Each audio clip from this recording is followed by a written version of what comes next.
Hello guys! Welcome back to my YouTube channel, MVP Mix Vlogs. So ngayon guys, mayroon na naman akong isi-share sa inyo tungkol ngayon sa pinag-uusap-usapan guys ng about sa divorce. May isi-share lang ako guys, kung kasalanan ba talaga ang divorce. Sa panahon ni Moises guys, nung hindi pa bumaba ang ating Panginoong Hesukristo sa lupa o sa mundo, pinapayagan talaga ni Moses na maghiwalay ang mag-asawa. Pero, ang sabi, kailangang may kasulatan na sila ay hiwalay na. Ngunit sa panahon ni Hesukristo, ay pinagbawal na niya yung ganun na maghiwalay ng basta-basta ang mag-asawa, kahit pa may kasulatan. Kasi nga ang sabi, ang lalaki at babae pag pinag-isa ng Panginoong Diyos ay walang makapaghiwalay.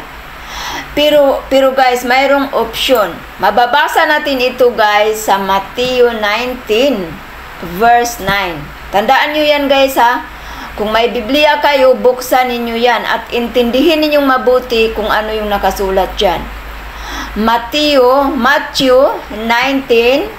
verse 9. Nang sinabi ng Panginoong Hesukristo ay huwag maghiwalay ang mag-asawa or ang babae at lalaki maliban kung ang isa ay nangangalunya.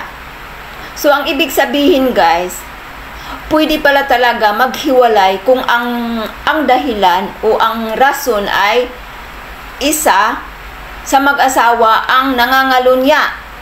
Ang pangangalunya guys, sa ibang term, may third party or nangangabit. Yan guys.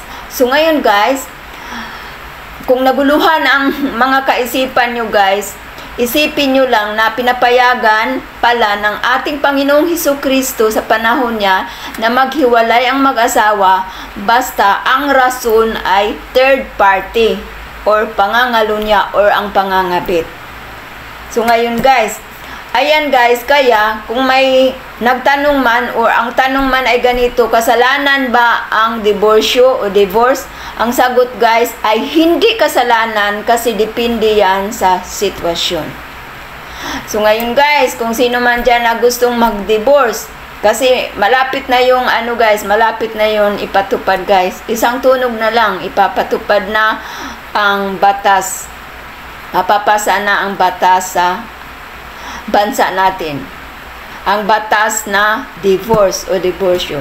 So ngayon guys, sana nakapagbigay ako sa inyo ng kunting kaalaman tungkol sa pagdidiborsyo o divorce.